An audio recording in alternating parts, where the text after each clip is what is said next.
Global food prices have now hit dangerous levels. Droughts, floods, and political unrest around the globe are some of the reasons.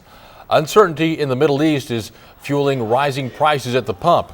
Recent pro-democracy protests producing worries over the shipping of oil through the Suez Canal have spurred oil prices to shoot up to nearly $85 a barrel. And that's the highest that we've seen in over 2 years. Bizarre weather patterns, heat waves in Russia, and floods in Australia have destroyed crops.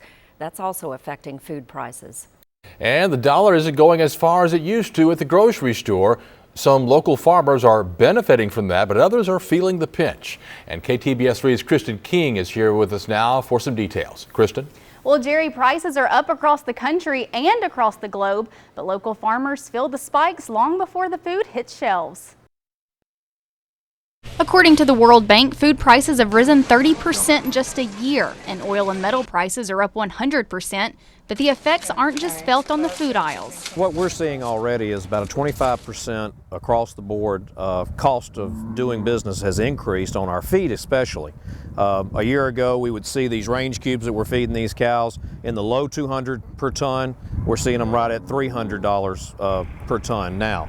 Marty Wooldridge is a cattleman. He has about 500 cows and relies on corn to feed them, even more so this year because of the dry weather. With the number of national cattle in production being the smallest it's been in 50 years and the higher demand for meat, it's no wonder prices are on the rise. I believe that people's needs are going to start costing them more, and they're not going to be able to have as many wants.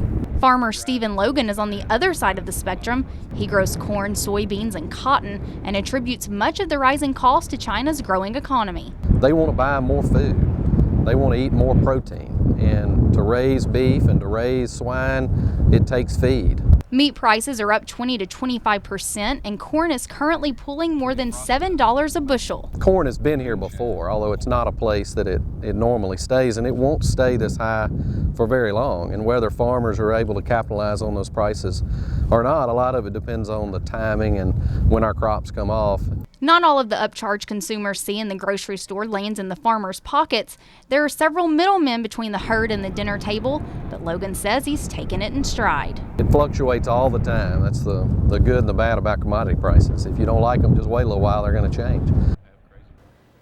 Now, I did wonder what the farmers thought about the food and fuel debate. Is ethanol starving America? Some of the answers depend on what side of the corn they're on, but the general consensus is ethanol isn't completely to blame.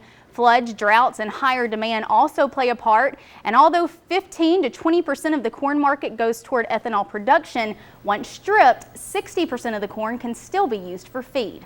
All right, Kristen, thanks for explaining that to us. Appreciate it.